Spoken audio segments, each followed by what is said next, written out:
وی زما پلارو نبی علیہ الصلوۃ والسلام تلاړه او طرز کې د الله پیغمبره زما یو زوی دی هغه لما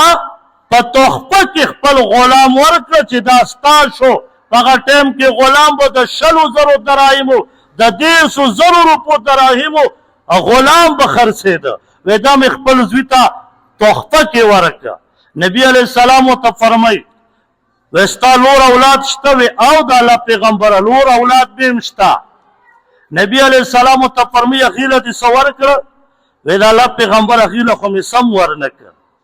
نبی علیہ السلام ورته وفرمیل شا به لاړ شه د خپل بچي نه دې دغه غلام واله تا نورو بچو ته نه دی ورکړی صرف د یو بچي ته دی ورکړی شا به دا واپس دې واله او که نه یې د ټولو بچو ته هم دغه رنګې ورکه صحابي ته نبي علیه السلام فرمایي چې زه په ظلم باندې ګواهي نه کومه دا ظلم کې یا ټولو بچو ته ورکه او که ټولو بچو ته غلام نشي ورکولی د دې بچي نه یې واله نن زموږ معاشرې ته راشه زموږ په معاشره کې دا حدیث ولګوه د یو سکه بچو یو پلار د یو بچي سره به یو رنګې راویي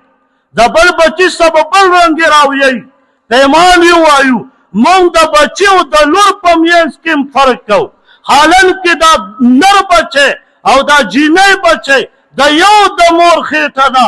لیکن فرق پکې کوو بچي ته میراث میلاویږي لور ته نه میلاویږي د دې تپوس به قیامت په ورځ الله کوي دا ونه وایي چې کنې یرې ما نه خو په تپوس نه کړي چې زه پلار یم نبي علیه السلام صحابي واپس که چې زه په ظلم ګواهي نه کوم دا خو ظلم دی پیمان یې ووایه زما بچی چې سکول ته ځي زه هغه له 100-150 روپۍ ورکوم لور مې چې سکول ته ځي پیمان یې ووایه 10 روپۍ نه زیاتې ورکوو